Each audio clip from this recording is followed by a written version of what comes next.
Thank you, Investigator Schulman. I would like to invite the command staff to come on up.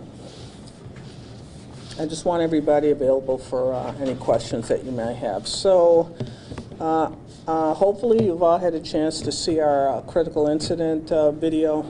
We wanted to get that out, as I shared with you. We wanted to get that out as soon as possible so you'd have an opportunity to view the occurrences on Remington Street. And you've got the particulars. It was on June 5th at about 7:30 in the evening, and that we were looking to take a wanted person in custody, and that's what initiated the whole event. So for the most part, I'm here to answer any questions you may have. At what point were you able to take the gun away, and at what point did the officers know that the suspect had a weapon? And I'm going by observations from what I've seen that you've all seen as well, is they have him on the ground and they're physically trying and handcuff him. That's when the gun or weapon is discovered. And so moving that forward from that point, I believe you might have heard on the video someone saying he's got a gun. And so that would have initiated that piece. And then the effort there was to obviously get the gun away from him, and then also to put him in custody. So they didn't know when there was beforehand, they did not know that he had a weapon, or did they suspect he did? No, they suspected he did for the charges that he was facing. That was something that was presumed and suspected because he had some criminal charges that involved weapons. Chief, an investigator was put on administrative leave. Anyone else put on administrative leave since then? No, and that's going to end by tomorrow. I needed an opportunity to create some space so we could review the incident fully and go into detail figuring out what happened. So he'll be back on regular duty as of tomorrow. So that means you found his actions to be justified in this case? It means I have no serious concerns that warrants putting him on administrative leave. So when because we saw the video, I only saw a little bit of the video before getting That's all right. coming over That's here. all right. You can always call me after if you have other questions. So I saw how it was edited with your descriptions and everything else, which I think was helpful because I didn't notice originally when the gun was taken away. Okay. When the person, I forgot his name at this point, who kicked him, and that's when he got the gun. His name is on the video. Vincent, was it? Yeah, but The investigator? Yeah, the investigator. Oh, Who no. kicked him and then took the gun when he was down. That's how it's described in your edited video. But then it shows afterwards, once the gun was taken away, there was still what some people might describe as use of force, like some punching and that sort of thing. Right, those are and don't get me, I'm not the unarmed defensive expert. I've got a few folks that can speak to that, but I can tell you that that at that point he was still refusing to allow himself to be handcuffed. Is one point. The other point is where we're trained, you don't assume you have all the weapons. You have to presume there may be another until you get that person into custody. So those were strikes and jabs to get him to release his rigidity and allow himself to be handcuffed. So that was the goal there. Until he's placed in the handcuffs, let's be honest, it just doesn't look pretty.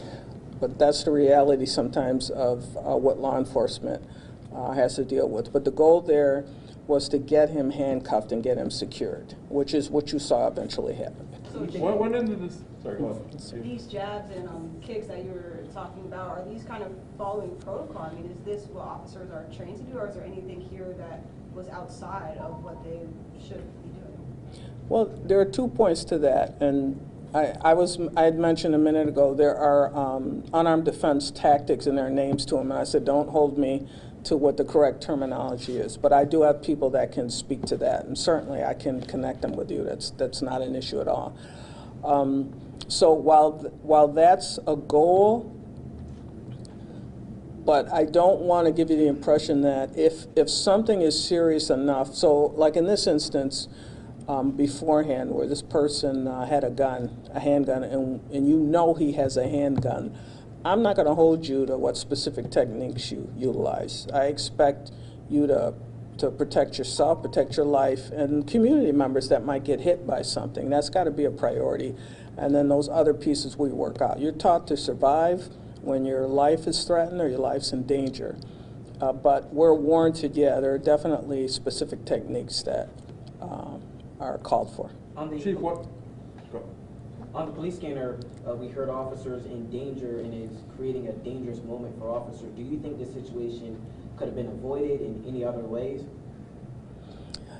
This is, if so, I don't know how it could be. This is someone who was wanted for some serious crime violations, was a registered, or is a level 3 registered sex offender, and as you saw in the video, did not want to be taken into custody. So if you have someone that just does not want to be arrested or go to jail, and they elect to resist in a certain way, what's challenging here is we can't predict that. You know, we don't know what kind of response we're going to have. I'm quite frankly I'm happy that even though, like I said, it didn't look pretty, but no one was seriously hurt. This could have, you know, what if he had that gun when the officers approached him? What if he elected to pull it out and use it? We could have had another officer involved shooting. We did not. And I'm going to start with that. I'm very happy with that point. And then the other pieces, like I said, more than happy to explain what our actions were. I'm curious for the release of the body cam footage, Chief. This is the first time you guys have released a video that featured annotations and then also an introduction from Investigator Schumann. So what went into the decision to annotate the video like that? Is it? That's a good question. It's something we've been working on for a bit. One of my goals here is to be more or as transparent as we can, to get information out as soon as we can, because we know that when things like that are out there kind of floating out in the community and universe, and we don't give the public some context so they understand what's going on, you know, there's plenty of room and opportunity for some people to kind of fill in the void with information that's not correct. And so that's what the goal is here. So we're looking to do that more and more as we move resources toward that. So. What did it look like street video? Was that, it didn't? It's that blue light camera. So it wasn't really. It wasn't body worn camera. It was one of the blue light cameras. But it had the best overall view of everything without getting into each individual officer's body worn camera and then having to deal with that. We had that one video that we could work on. So we just tried to take advantage of it. Is there a body-worn camera video that hasn't been released yet that will be released? Oh yeah. That but as you've seen, that for each officer you have tons of video time, and that takes longer to try to review. We have to go through it first. You have to make certain appropriate redactions. But that was one of the benefits of this blue light camera, is we could save some time and get a message video out a lot quicker than if we had to go through each individual officer's video. Chief, at one point in the video, it looks like the one cop is starting to hand something to the investigator before he goes down on his knees to recover the gun. Do you know what he's handing over at that point? No, but if you can tell me like what time or where you see it on the video, and then I could take a look. Sorry, that's what a colleague just texted me because I didn't get a chance to watch the video yet. That's all right. No, I'm not going anywhere. Well, I'll look at it. Give me more detail. I'll look at it, and I can send you an email. That's not a problem. Going forward, what have we learned from this instance? That first of all, my charge to the staff, and quite frankly, I'm proud of them for that, is to go after the violent offenders, the gun violators that are terrorizing the community, and do your best to leave the people living their lives, the families, out of it. And that was a goal there, and I think they work hard to achieve that. Obviously, after the fact, we have some community interference, but their target was that violent offender that was wanted for a few gun charges and violations. As a matter of fact, Captain Zelenovic, do you want to talk a little bit about this person, Mr. Lewis, and how he came to be on our radar, and then what his overall charges are? Sure. Yeah, thank you. Good afternoon. So Jarvis became a focus of the investigation relative to the assault shooting at 20 Coleman Street, where an adult female was shot in the chest. Investigators quickly developed Jarvis as a suspect, primarily because of their experience with him, because of his prior felony convictions. He is a parolee for attempt robbery 1, criminal sex act 1. So a warrant was put out, which led to the investigators spotting him and the arrest. In addition to that shooting, well, I'll say this, the gun that was recovered from him was loaded with 11 rounds, and the gun was ballistically matched to that Coleman Street shooting. In addition to that, it was also matched to a shooting on 36 Dove Street, where a juvenile male was shot in the hand. It was a scene that I was at where we found 19 shell casings. It was a shootout, 11 o'clock at night, where a bunch of kids were targeted. So that's our experience with Jarvis and why he became the person of interest. So he's charged with multiple felonies, to include the assault second shooting and CPW from the original shooting at 20 Coleman Street, and then criminal possession of a weapon, a couple counts of that for the incident, to include a resisting arrest for the officers on Remington Street. Both he and his brother were taken into custody on Saturday. Where are they right now? I didn't check their status. I don't know if parole put detainers on them. I could check and we can let you know. Travis was arrested on misdemeanors, but he too is on parole for robbery 2nd, I believe. Going into this, did the officers, the arresting officers, know that he had used a gun before? He used it in this case. We have video of it. For that assault on Coleman Street, we have video of that shooting. How did officers track him down or come to be on Remington Street? They saw him right there on Remington Street, seated in the chair that you'll see in that video. Is that a give location? A pop area, I believe it is.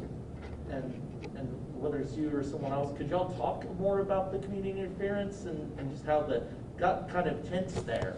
I'll let the chief talk about it. Yeah, of course. Yeah, that looked really chaotic, actually, like almost like the officers were about to get almost, Yeah. swarmed there. Yeah, I think that would be accurate. I would also point out that there were a few instances where it got physical and they would have been justified in making arrests, but they did not. So I give them credit for trying to de-escalate and not elevating the situation, even though that would have been a justification. I mean, those are the kinds of things we're looking for them to do, is to try their best to avoid escalating a situation. Now, I'll be the first to acknowledge that some instances, I told you earlier, they just don't look pretty. But once you get all of the information, then that changes your perspective, and that's where we are with this, is that it was difficult, there was a lot going on, and a lot of confusion, like you said, a little chaos, but at the end of the day, between this having the high potential to be an officer-involved shooting, but it was not, I'm happy with that.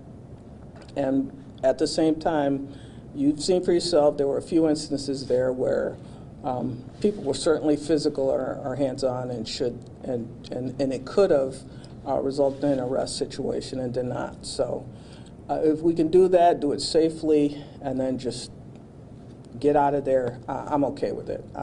And matter of fact, I would applaud them on that. So. And to clarify, the officer or investigator who was on administrative leave will no longer be on administrative leave, and then no other officers will face any type of action of any kind, disciplinary action? No. Effective tomorrow, he will not. And then, as I've said, that for right now, I see no incident where it rises to the level that I would want to take them off of the road or from their road duties. But however, I've said, and that will still occur, is that professional standards is still looking into it. We want to just, in the interest of transparency, do a complete review and make sure that we're on point with what's happened. But from the preliminary info I've seen, that's where things stand. Thank you, everyone. All right, thank you. Again, if you have other concerns or questions, just email Investigator Schumann. She'll be happy to make sure I get the information. Thanks. She said she wanted to ask you a question. They didn't want to get in the camera's way of everybody walking. Want to talk to you about what? I don't know, she said when this is over, she wanted to talk to you.